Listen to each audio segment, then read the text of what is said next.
What's up guys and welcome. You are watching Fuzzy Fitness. By now I am sure all of you guys must have already seen that we have a new Miss Olympia, and that is the Nigerian line, Samson. So let's talk about that for a bit. Because so many people on social media, they talked so much trash and they ripped him apart after he split up with his former coach Milos Sarcev. Plus they joked about his wife all year long. Plus the fact is it wasn't just the fans on social media who were talking all this trash. The guys on the Menace podcast, they brought this up multiple times, especially Milos Sarcev, even months after both these guys were done. And guess what his wife Marlena just accomplished? She just beat not one, but two of Hadi Chupan's athletes. And not just any athletes, two of the former Miss Olympia champions. Which by the way is something that has never been done before. So this is a guy who was struggling to win his first pro win up until the end of 2021. And the man is now our new Miss Olympia. So in just 3 short years, the man is the best bodybuilder on the planet. And I have got to say, that is just so damn inspirational. And full credits to him, and also his coach, who is also his wife. Because the thing is, Samson could have gone to Chris Aceto, Hani Rembot, Patrick Tour, or so many other coaches to choose from. But the man chose his wife, and he did the unthinkable. So to all the people who talked so much trash about Samson Dauda and Marlena, an apology is due. Because they let their physique do all the talking. So why did Samson Dauda win this show?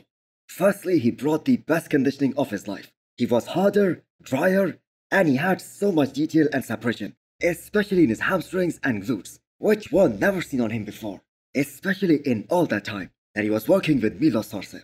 So I really wonder, with Marlena bringing Samson Dauda in the best condition of his career, how does that reflect on his former coach Milos Sarcev? Because if you think about it, how many shows they both did together? A total of 13 shows, 2.5 years together. And never once was Milos able to bring Samson in that sort of condition. So I'm gonna say this doesn't look good on Milos as a coach at all. Another reason for Samson winning here is that because he literally made Hadi Chupan look like the former 212 guys. Which by the way wasn't the case in the past. And he did that in multiple shots. He was just so damn massive. Plus the fact is he was taller, bigger, he had considerably more size, he had a lot more aesthetics, and on top of all that, he was finally in a good enough condition. We all saw he took so much space on the stage, and that is why he got noticed. So, when Samson Dauda walked out for his posing routine, these were Phil Heath's words that Samson reminds him of Lee Haney. Can there be any bigger compliment than that? Being compared to an 8 times Miss Olympia champion. So I am telling you guys, this might be the start of a new era in the men's open bodybuilding. And the way Samson Dauda has improved over these last few months, it is gonna be so hard to beat him and dethrone him. Because now, he has no gaps in his physique. He already had plenty of size, and he is even more bigger now. Plus, he finally got that formula to get in a good enough condition. So was this a clear-cut victory? I have to say no, it wasn't. It was a really close contest. So can you guys believe that both Hadi Chupan and Samson Dauda, they were tied after the prejudging? They were neck and neck, but Samson just came back so much better at the finals, and he took over Hadi Chupan by 3 points. So I'm just gonna put Fuaduba's response on Samson's victory, and I'm gonna say nothing. I think we can all agree that he has earned the right to say this, and it is kinda funny as well. So let's talk about Hadi Chupan, another guy who came so close to tying the record of the legend Jay Cutler of losing the Olympia title and then winning it back again the next year. But unfortunately he failed to do that.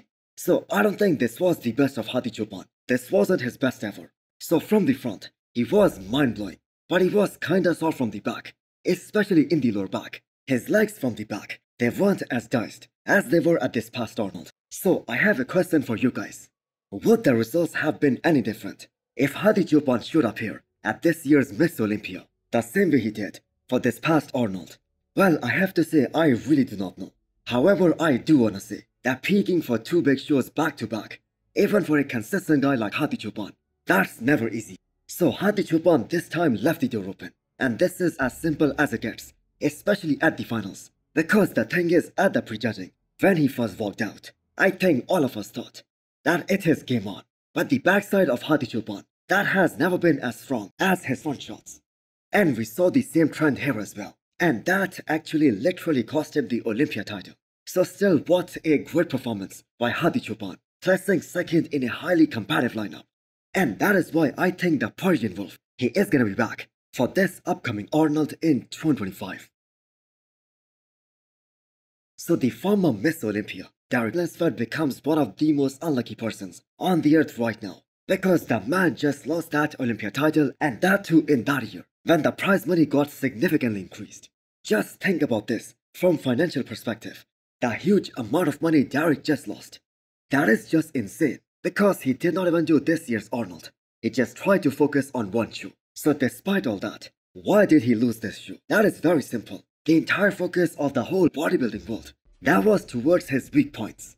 The chest, the shoulders, the abs, all of us wanted to see some new lines and some new improvements. But unfortunately for him, his chest was just as smooth as it was in the previous years. Now I have to say no disrespect towards Derek, but he got exposed by all the three other guys in that final call out. Even Martin made sure that the judges saw how crazy his chest looked right next to Derek Lansford.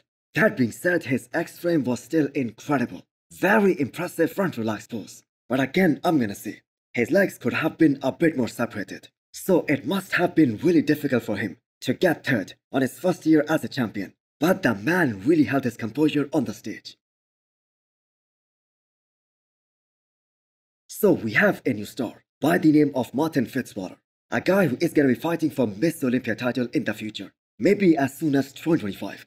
Just 27 years old, and fourth in the world. His journey at the Olympia could not have been any better than this, and he proved to the whole bodybuilding world that he isn't just talk. Just think about all those guys he was just able to beat. Andrew Jacked, Hunter Labrada, Brandon Curry, Rafael Brandao.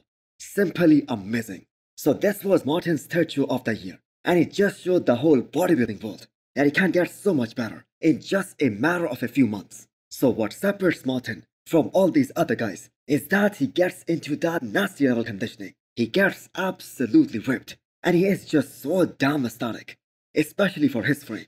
One of the best quads in this year's Olympia lineup. So he's gonna be knocking on the door real soon. With this performance, Martin just announced himself big time that he's gonna be up there for another 10 years or so, especially if he plays it smart.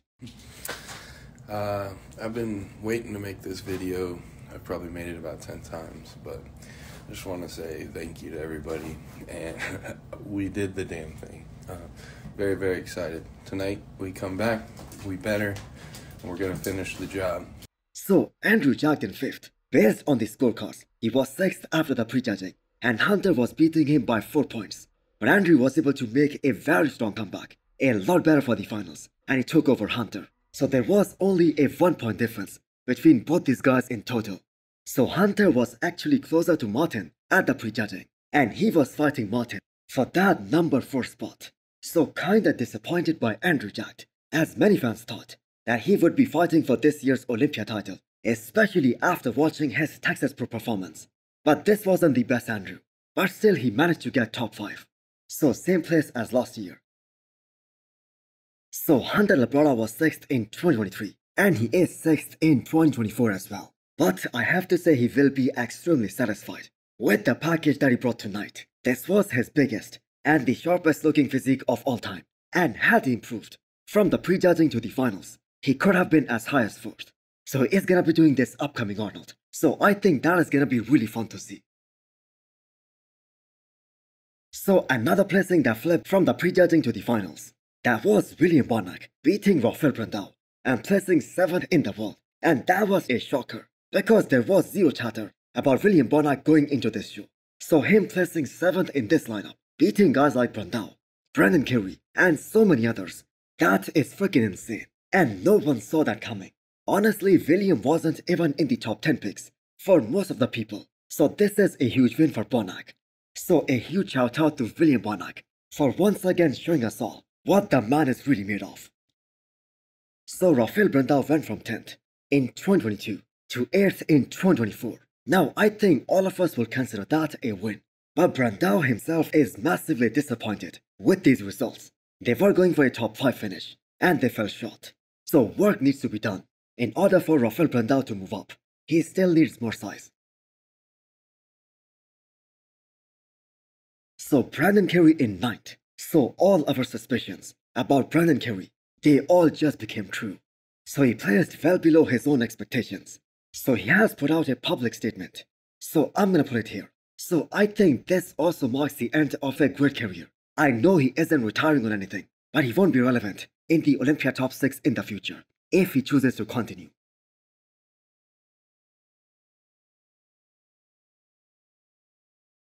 And finally, we have Akeem Williams, who makes his way into the top 10. I have got to say, what is wrong with Akeem Williams? Why can't he nail it at the prejudging? Just look at his scores: 60 at the prejudging, 240 at the finals. Do you guys realize what that means?